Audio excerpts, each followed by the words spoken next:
You love the Disney metaphor, don't you? That's a big one with you. I mean, I think I know why you like just sort of movie metaphors in general, but I know your Pinocchio story, of course. Some of those Disney movies, man, they really nailed it. Like I would say, Beauty and the Beast, they nailed that. Like they got the archetypal structure dead on. Like that's the fundamental hero myth for women, is like find a monster who wants to be a good man and help him be a good man. Don't find the, half-developed, harmless thing.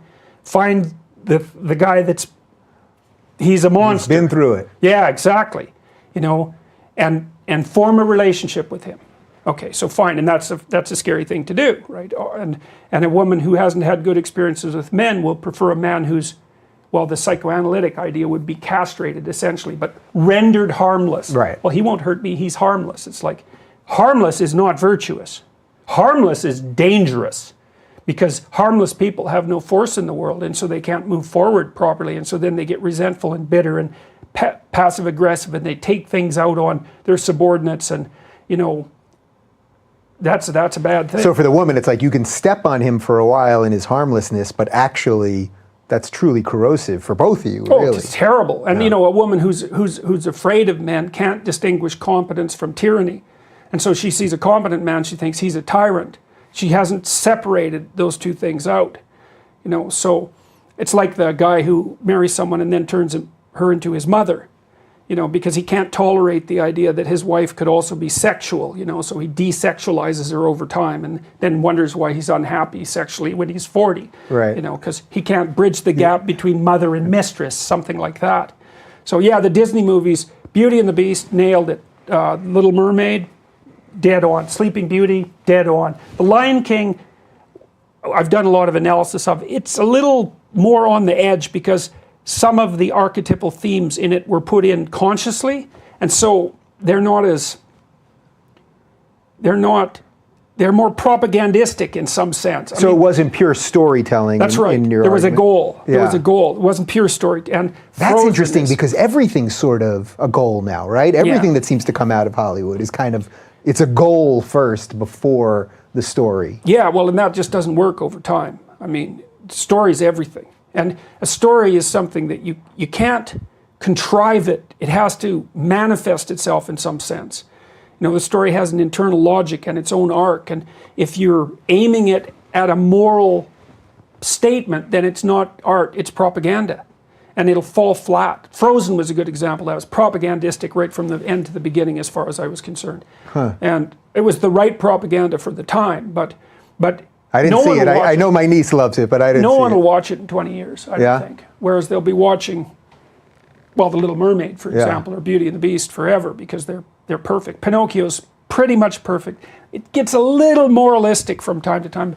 It was done in the 30s. It's like, give them a break. Isn't that, though, it's the greatest thing, sort of, when you get that piece of art that, you talked about the art before, but a movie, whatever it is, when you get that thing that you're so in, that wherever it ends, you're okay with. Did you happen to see the last Wolverine movie, the one called Logan? Yep. So I loved it. I just thought it was great. It was gritty and dark and painful and so different than all these superhero movies. And in those last 5 minutes, when you knew it was coming to an end, I thought, however they end this, I can accept it. Because I thought that's how good it was. It was giving me everything I needed out of this. Like I was having an actual emotional thing. I thought, that's art right there. They're not trying to browbeat me with social justice or browbeat me with anything else, but they're giving me something there. And I thought it was just a nice feeling. You get so little of that in pop culture these days. The artist shouldn't be able exactly to say what he or she is doing. If you can say what you're doing, you're not producing art. Art is, well, you could say art bears the same relationship to culture that the dream does to mental stability. Your dream doesn't say what it's about, it just is. You can interpret it, and that's helpful sometimes, just like movie criticism is helpful.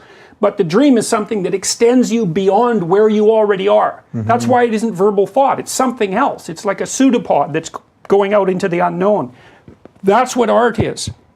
And the artist who subsumes the artistic vision to the ideological framework is putting the cart before the horse. It's actually a sin, I would say. It's like the ultimate in creative sins to do that, because you're harnessing the greater to the lesser. It's like, yeah, you understand things, and you could tell a story about what you understand. It's like, no, you tell a story about what you don't understand, and then you pull everyone into the story. The story's an exploration in that way. And so, that's why I don't really think that Ayn Rand qualifies as literature. I liked her books. I got into them, but she knew what she was saying, and you can tell because all of her good characters are the same character.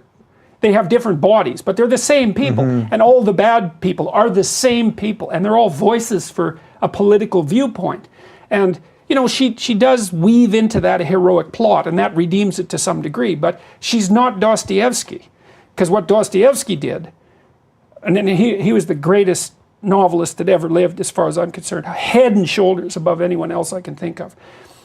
He didn't know the answer when he started writing, and so he'd have one character stand for one set of principles and ideas, and another character stand for another, and he would develop those to the fullest extent and put them in a battlefield, where he made both characters as powerful representatives of those positions as he possibly could, and then he'd watch the outcome, So, and you're taken along with that. It's amazing, and that's what a good piece of art does. A good story, a good movie, a good painting, for that matter. It's more complex with paintings, but the artist pulls you past where you are, even where he is. Yeah. Artists can't tell you what the hell they're up to. They don't know. They can maybe guess, but what they're doing when they produce a piece of art is figuring out what they're up to, So, and that's when you know that they're actually artists. They're moving beyond themselves. Yeah. So. Escapade.